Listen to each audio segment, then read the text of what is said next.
Just a reminder before today's programme that the previous instalment of the Now Review is still available for you to view.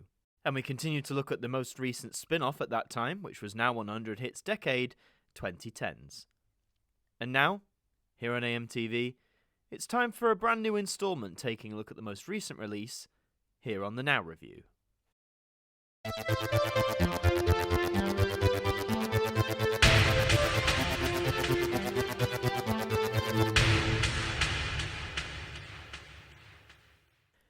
Hi there guys, it's Adam Martyn here, and welcome back to another instalment of the Now Review. And this time, once again, we are taking a look at a brand new Now album that has come out on its release day, so this day being the 30th of October.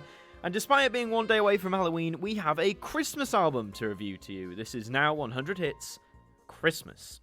Now, I'm sure some of you will be looking at the screen and going, Adam, what are you doing? You've already reviewed this album last year. This came out last year. Well, surprisingly, that's incorrect. You see, this is the album I picked up today. This is the album I reviewed last year. I'll put it in front. Now 100 Hits Christmas. Yeah, bit of double identity going on, wouldn't you say? So you've got the new one here on the left, the old one on the right. What's the difference in the front cover? Well, this one's, it's like dusk there. It's like later in the day, but everything else is the same. Oh, and the label, that says new 5CD, not just 5CD. Yeah, I think Now got pretty lazy with this from the off. Now, I'm not going to let that impact my whole review just yet. I mean, yes, it's a lazy idea. Let's do the same Christmas album again, vaguely change the cover and maybe the track list. Having said that, I remember when the old album came out last year, two big songs that were not on it at all were Last Christmas by Wham! And All I Want for Christmas Is You by Mariah Carey, arguably the two biggest Christmas songs on there. So I'd like to think that they are now on this album, or at least there's some differentiation on there.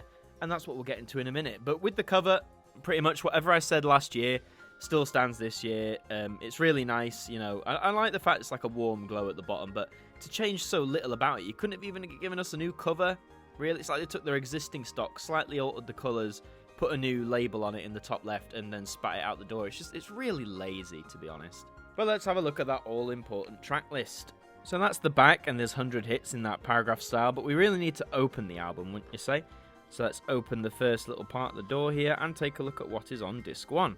Okay, so we have an instant remedy. Last Christmas by Wham! Is the first track. I guess they really wanted to make a point. Hey, look, we have it now. I still don't know why it wasn't on last year's Now That's What I Call Christmas. I'm guessing it was down to a rights thing. It usually is, but I'm glad it's on here now. Fairy Tale of New York, great song. Driving Home for Christmas, Merry Christmas, everyone. I mean, just look at like these first 12 songs you can see on camera, and pretty much everyone knows these songs. They always put Christmas Lights by Coldplay, which isn't a bad song. I actually really like it. It's just they push it so much. I don't hear a lot of people talk about it. And you got Kylie Minogue, you got Boney M, like all the names you'd expect. You know, Santa Claus is Coming to Town by the Jackson 5 again, classic Christmas song. This one finishes with Greg Lake and I Believe in Father Christmas, which is a song I've sang before for a Christmas concert, and it's a song I think doesn't get a lot of attention these days, but check it out, it's a good one. Okay, CD2 kicks off with John Lennon and Happy Xmas War Is Over, which actually was the first track on CD1 of last year's release. They've just pushed it back. Again, more stuff you start to recognise. Now, the tradition with these Christmas albums is as you get into them, there's a lot of stuff from like the 1940s, 50s and 60s by older artists. And that holds true. I'm seeing Bing Crosby, of course, of White Christmas, Dean Martin, for example, Andy Williams. You know, a lot of recognisable names from the past. More names as you go down here. Some I've not heard of before. I mean, I wasn't going to trek through the whole past album to see how many of those 100 tracks are still the same, but I'm guessing a lot of them are. There are only so many Christmas songs, you know. And the last one here is Jim Reeves with Silver Bells, which again, especially if you've gone to church a lot, is a classic. Okay, here is CD3 with Jackson 5 and Frosty the Snowman. Now, for a while, that was the Christmas song they used to put on the Christmas albums. Like, they never used to put Santa Claus is Coming to Town, even though that's the most well-known song from them. But I'm glad it's on here as well. It's a good rendition. You've got What Christmas Means to Me, bit of Stevie Wonder, Engelbert Humperdinck, some repeat names like, you know, Jim Reeves, Peggy Lee, all that sort of stuff. Mike Oldfield with In Dulce Jubilo, which is a great Christmas song. You got Christmas Rapping by the Waitresses. I think a lot of people don't know that song by name or the artist, but trust me, if you hear it, you'll have heard it every single year since it came out. Lonely This Christmas by Mud, really sad song in a way, but really nice song at the same time. Winter's Tale by David Essex, of course. You've got Celine Dion doing Oh Holy Night. I can't remember if that track was on the last album, but that'd be an amazing rendition, because I mean, it's Celine Dion. You'd listen to her voice, it's incredible. Okay, CD4, you've got a version of Baby It's Cold Outside, you've got James Brown, Jethro Tull. I think when you look through these albums, it amazes you just how many artists have recorded Christmas songs over that time, and it really stands out which ones are remembered, so pretty much most things on disc 1, to the things that like aren't remembered as much. Like, I didn't know James Brown had a Christmas song. You've got the Spinners, you've got the Jackson 5, Jim Reeves, again. Some of these guys, especially back in the day, would have done like a whole Christmas album. Of course, you've got the Beach Boys with Little Saint Nick, Peggy Lee again, finishing with Aled Jones and Walking in the Air, which of course was famously featured in the film The Snowman. Aled Jones is, well, he's all grown up now, but it's one of the standout songs from that film. And we're kicking off with CD5, Peace on Earth and Little Drummer Boy. Interesting combination between Bing Crosby and David Bowie. That still holds up a little bit. You got Stay Another Day by E17, which of course, the song itself isn't a Christmas song, it's actually about death, but because, you know, I guess it was released around the time, and we all play it at Christmas, don't we? It's got the Christmas bells. Whitney Houston had a Christmas song, did you know? That was on last year's, I remember that. You got Luther Vandross, Marvin Gaye, Aretha Franklin. Oh, yes, you got The Darkness with Christmas Time. Don't want that so low down. That's a brilliant Christmas song. I hope a lot more people remember The Darkness. Britney Spears had a Christmas song, apparently. You know, there you go. Girls Aloud, of course. Cliff Richard, NSYNC, Whitney Houston again, Do You Hear What I Hear? Susan Boyle, yep, and finishing with ABBA and Happy New Year. And they actually finished the last Now 100 Hits Christmas album from last year, and I think they finished a few of these Christmas albums too.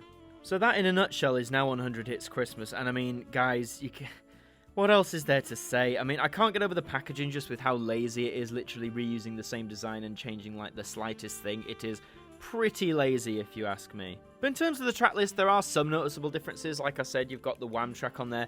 Still no Mariah Carey. What is wrong with it now? Why can't you get it? Is it a rights thing? Because you used to have it all the time. No Mariah Carey. And from what I saw last year, I think Robbie Williams released a whole Christmas album. Unless I missed it, and please correct me if I'm wrong, I didn't see any of that on there, which is a big surprise to me. I'm sure there's a few other big hitters that people will point out that aren't on here. And yes, I know they can't get the rights to every single song in the world, but considering the Christmas albums in the past could only go up to 60 tracks, you know, now we've got 100, you're telling me you still can't get them on there, yet you can feature, you know, Peggy Lee and Dean Martin 2-3 times. I get it might be more of a challenge because you've got to fill 100 tracks, but basically, guys, in my opinion, I don't know why they released this so soon. I would be much more understanding, even if they released it with the same artwork like they have done here, I would be much more understanding if they released this maybe, I don't know, a minimum of 3 years after last year's. The fact they've done it 1 year afterwards and the similarities are so glaring. I mean, here's the story, right? I went to HMV today to buy it and I said, do you have the new album? He said no. I went, oh, well, do you mind checking? He's like, yeah, of course. And he picked up this album and he said, is this it? And I went, yeah. He went, oh, it looks like last year's. And I told him the only difference is the new 5 CD in the top left and the colour thing. And he said, you know, an employee of HMV was like, oh, that's pretty stupid, isn't it? It's just lazy. You couldn't come up with more artwork. I'm sorry, I just can't get over it. And the fact you've done it again, you could have just sold last year's album. People bought it last year despite it not having Wham or Mariah on it. Do you know what I mean? Like, I bought it. I'm a collector of these things. I like collecting them, and I'm sure collectors will grab it too. But recommendations, guys. I mean, if you got last year's release, if you got this release right here, and you enjoy that, don't buy this one. There's absolutely no need to buy this one. If you do want to buy it, if you didn't buy last year's, I mean, you can get it from all the usuals. I've heard Sainsbury's have stopped carrying now albums as they're, you know, deemed non-essential during this pandemic, which is fair enough. I think you can still get them from Tesco's, but HMV is a solid bet, or on Amazon, of course, but you might get it later on release day. Anywhere from £11 to £13 as usual. It'll go into 15 once Christmas is done. But again, I can't stress enough, if you bought last year's release, unless you're a collector, do not buy this one. But that is all for this installment of the Now Review. Thank you very much for watching. As always, though, if you enjoyed it, please leave a like on this video and let me know in the comments, are you planning on picking this lazy retread up, or are you just going to pass on it completely? Please subscribe to the channel for more Now-related content. And until the next one, I will see you guys next time.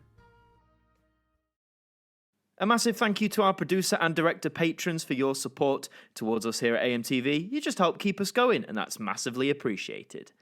And that does bring us to the end of another evening here on AMTV. We hope you enjoyed the programme, and we hope to see you next time. Good night.